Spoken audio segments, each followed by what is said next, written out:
Assalamualaikum warahmatullahi wabarakatuh. Salam sejahtera bagi kita semua. Semoga selalu dilindungi rahmat serta hidayah dan kesehatan di setiap harinya. Amin ya robbal alamin. Kami dari kelompok 7 ingin mempresentasikan tentang makalah kami yang berjudul Otonomi Daerah. Dengan dosen pembimbing atau dosen kampus kami ialah Bapak Rudi Santoso SHI MHI. Sebelum kami akan mempresentasikan, saya akan memperkenalkan diri kawan-kawan kami yang lain. Kawan-kawan saya yang lain. Saya sendiri Muhammad Rangga dengan nomor pokok mahasiswa 2021020288. Mira Melinda 2021020454. M Zaki Alfansa 2021020235. Rohmah 2021020224. Baik, di sini saya akan menjelaskan tentang otonomi daerah. Latar belakang otonomi daerah itu sudah ada sejak berdirinya Negara Kesatuan Republik Indonesia. Para founding fathers atau bapak pentolan-pentolan kita seperti Insinyur Soekarno, Muhammad Hatta, dan lain-lain telah menjatuhkan pilihan pada prinsip perencanaan kekuasaan dalam penyelenggaraan pemerintahan di Indonesia. Sebagai perwujudan dari cita desentralisasi, asas yang ada di otonomi daerah nanti bakal saya bahas. Lahirlah berbagai peraturan perundang-undangan yang mengatur tentang pemerintah daerah yang membuktikan, yang menggambarkan harus untuk mengatur wilayahnya sendiri. Beberapa faktor yang menentukan prospek otonomi daerah diantaranya yaitu faktor pertama, manusia itu sebagai objek penggerak atau faktor dinamis dalam penyelenggaraan otonomi daerah. Faktor manusia ini haruslah baik dalam pengertian moral maupun kapasitasnya. Faktor ini mencakup urusan pemerintah daerah dari kepala daerah, DPRD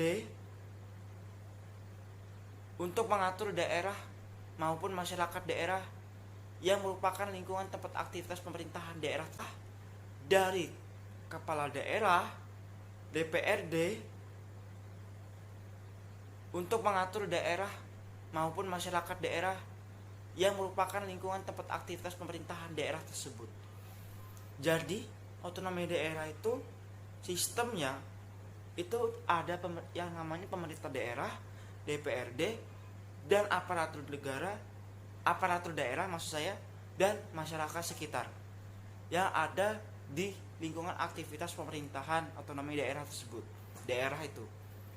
Faktor kedua adalah faktor keuangan yang merupakan tulang punggung bagi terselenggaranya aktivitas pemerintahan daerah.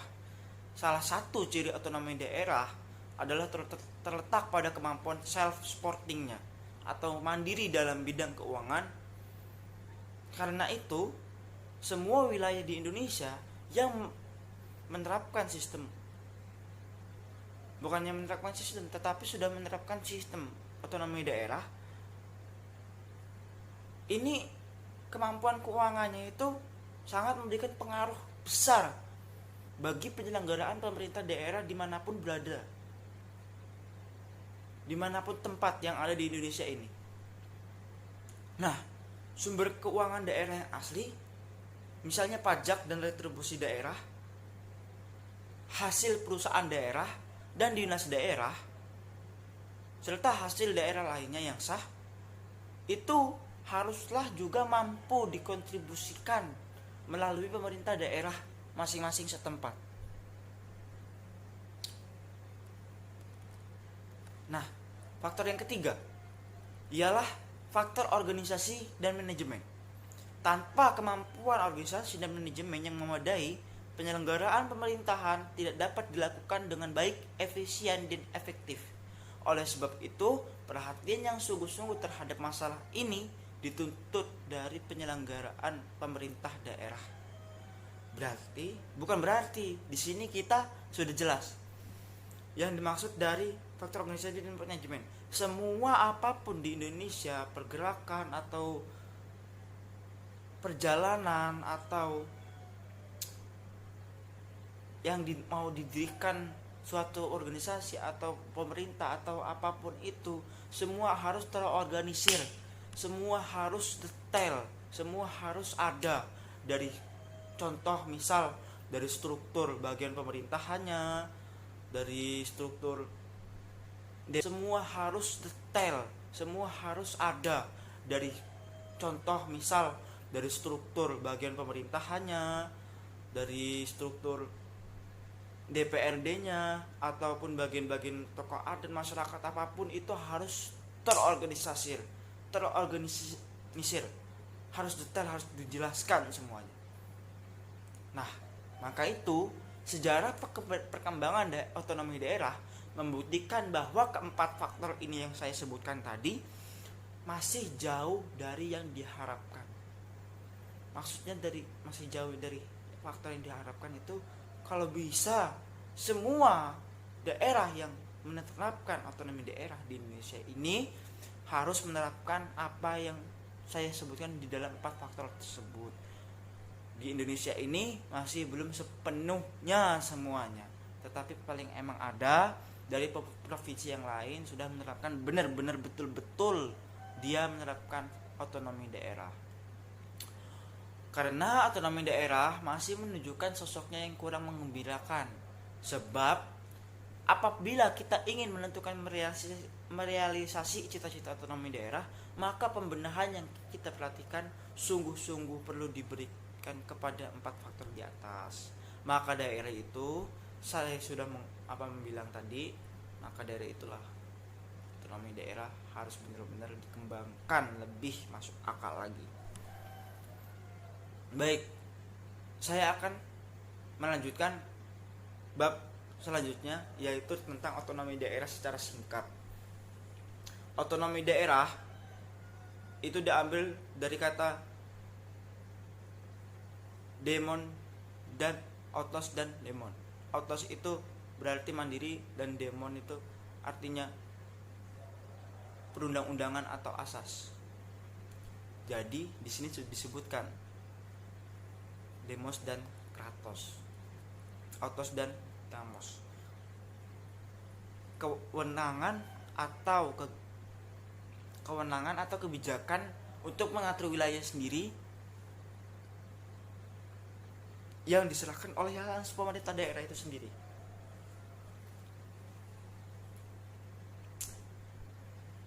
Jadi otonomi daerah itu benar-benar dilakukan oleh daerahnya sendiri, begitu. Tapi jangan salah, otonomi daerah itu bergerak di Indonesia ini, tetapi masih di bawah naungan pemerintah pusat negara, ibu kota kita Jakarta, yaitu Jakarta. Karena gimana ya, kalau misalkan tidak ada faktor penggeraknya dari pemerintah pusat, tidak akan jalan dari segi apapun, dari segi keuangan ataupun segi perundang-undangan, karena semua apapun itu harus diteken, harus distempel dari cap Jakarta. Karena itu perlu juga yang namanya otonomi daerah harus banget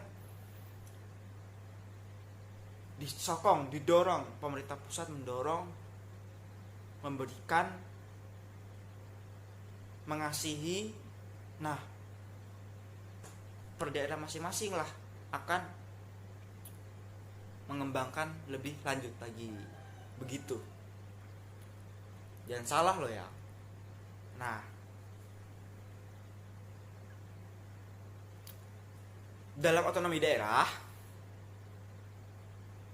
ada undang-undang untuk memperkuat tentang pelaksanaan otonomi daerah, yaitu sebagai berikut. Pertama, Undang-Undang Dasar 1945 pasal 18 ayat 1 hingga 7. Kedua, Undang-Undang Nomor 32 Tahun 2004 yang mengatur tentang pemerintahan daerah. Yang ketiga, Undang-Undang Nomor 33 Tahun 2004 yang mengatur tentang sumber keuangan negara. Di sini kita sudah dijelaskan semua, sudah termaktub dalam undang-undang tersebut. Beberapa tujuan dari otonomi daerah dilihat dari segi politik, ekonomi, pemerintahan, dan sosial budaya. Nah, dari itulah, kalau dari segi politik, penyelenggaraan otonomi dimaksudkan untuk mencegah penumpukan kekuasaan. Semua apapun berjalannya kekuasaan di seluruh dunia, itu nggak mungkin semua ditumpukan di dalam pemerintah pusat doang. Maka dari itulah kita bagi-bagi juga, pemerintah daerah juga harus mengatur wilayahnya sendiri seperti itu, agar bisa membangun masyarakat yang demokratis, menarik rakyat untuk ikut serta pemerintahan, dan melatih diri untuk menggunakan asas-asas atau hak-hak demokrasi. Nah, kalau dilihat dari segi pemerintahannya, penyelenggaraan otonomi daerah itu untuk mencapai pemerintahan yang efisien, pemerintahan yang itu, nah itu bakal dikembangkan, bakal disaring lagi oleh pemerintah daerah tersebut, daerah masing-masing. Nah, bakal nanti diajukan ke pemerintah pusat, akan diadakan lomba atau akan dijadikan duta pariwisata dari sosial budaya, dan akan mengadakan pertukaran pelajar seperti itu. Jadi benar-benar terorganisir yang dinamakan otonomi daerah di Indonesia ini. Walaupun toh mandiri, walaupun toh sendiri, yang benar-benar gerak itu daerah itu sendiri, pemerintah pusat cuma memberi doang. Nah, tapi kalau dilihat segi ekonomi, otonomi itu perlu diadakan agar masyarakat dapat turut ikut berpartisipasi dalam membangun ekonomi daerah masing-masing. Yang dimaksud itu ya masyarakat itu ya seperti itu tadi, untuk membayar pajak daerah ataupun perusahaan daerah dan lain-lain yang saya sebutkan tadi, itu masyarakat harus bisa berkontribusi. Karena apa? Di Indonesia ini, negara kita menganut asas demokrasi. Apakah yang dimaksud dengan asas demokrasi di Indonesia ini? Yaitu dari, oleh, dan untuk rakyat. Jadi dari rakyat, karena dari rakyat kontribusinya, oleh rakyat juga. Nah, yang ketiga juga untuk rakyat. Maka dari itu, semua walaupun toh rakyat yang memegang tangan semua tumpuk pemerintahan di Indonesia yang paling tinggi, tetapi mereka juga berhak berkontribusi dan mengeluarkan hak berpendapat. Dan maka dari itu, sampai disinilah penjelasan saya tentang otonomi daerah. Mohon maaf dari segi tutur dan kata saya ataupun kelompok kami yang tidak berkenan atau berkurang di telinga kalian. Mohon dimaklumkan, karena setiap manusia tidak luput dari semua kesalahan, dan tidak semua kesalahan dilakukan semua manusia. Karena harus suci, ada yang suci dan ada yang kotor, seperti itu.